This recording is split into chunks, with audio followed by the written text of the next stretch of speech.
तर नमस्कार मित्रांनो, मी राहुल सरकार. तर आज आपल्याला भेटले होते गजानन भाऊ चोरपकार, ज्येष्ठ पत्रकार दर्यापूर. त्याबद्दल अभिनंदन. भाऊची कोणता दैनिक विदर्भ मतदारचे भाऊ संचालक आहेत. तर साहेब, आपण आज डेपो मध्ये आपल्या प्रत्यक्ष भेट झाली. तर काय बोलाल डेपो बद्दल, काय समस्या आहे डेपोच्या?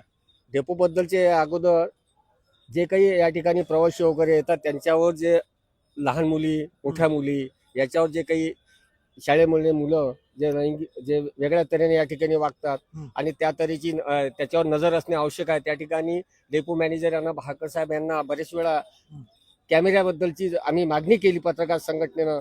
काल 2 दिवस अगोदर सुद्धा पेपरला बातम्या सुद्धा दिल्या. कॅमेऱ्याची सध्या आवश्यकता आहे आणि कारण या ठिकाणी चोरीचे प्रमाण जास्त वाढलेले आहेत. आतमध्ये असलेला तो घसाळपणा जो आहे आतमध्ये गर्दीचा, तो गाड्या इतर ठिकाणी डायरेक्टली गाड्या डेपोमध्ये येतात आणि त्या ठिकाणी जे काही प्रकार होत आहे ते कॅमेऱ्यामध्ये दिसणं आवश्यक आहे.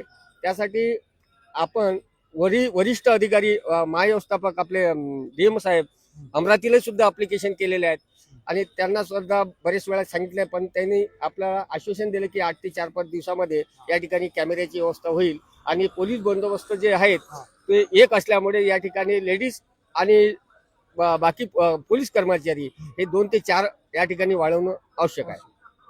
तर पाहू शकता, पत्रकार साहेबांचं असं म्हणणं आहे की इथे लहान मुली, शाळेच्या मुली, मोठ्या महिला, बुजुर्ग व्यक्ती, पैसे, सोनं, म्हणजे प्रत्येक गोष्ट असू शकते. आणि दुरून दुरून लोक इथं येतात आणि दूर दूरपर्यंत इथं प्रवास करतात. त्यासाठी इथं कॅमेरे लागणे आवश्यक आहे.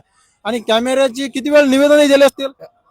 3 ते 4 वेळा निवेदन दिले आणि पेपरला सुद्धा या आठवड्यामध्ये 4 ते 5 बातम्या लागेल आहेत. पण तरीही आपल्या इथं काम का होत नाही हेच कारण सर्वात मोठं आहे की एवढे मोठे निवेदन देतात लोक, एवढी मोठी तळमळ करतात.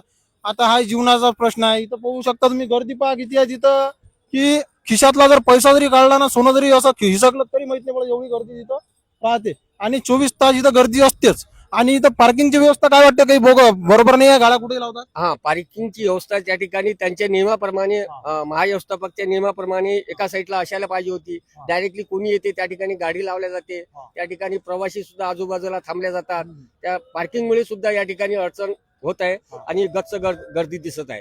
पार्किंगची व्यवस्था महाव्यवस्थापक डेपो मॅनेजर भाकर साहेब यांनी त्वरित करावी. म्हणजे एक साईडच पार्किंगची व्यवस्था करावी, गाड्या कुठेही जर लावल्या तर त्यात चलान करावा. चलान ते पोलीस कर्मचाऱ्यांनी आतमध्ये जर असले तर त्यांची चलान करणं आवश्यक आहे. चला ठीक आहे, पहा तुम्ही काय वाटते. जर विषय आवडला असेल तर कॉमेंट करा आणि शेअर करा. जेवढा तुम्ही शेअर करसाल तेवढा लवकर कॅमेरा लागू शकते असं मला वाटते. ठीक आहे, धन्यवाद.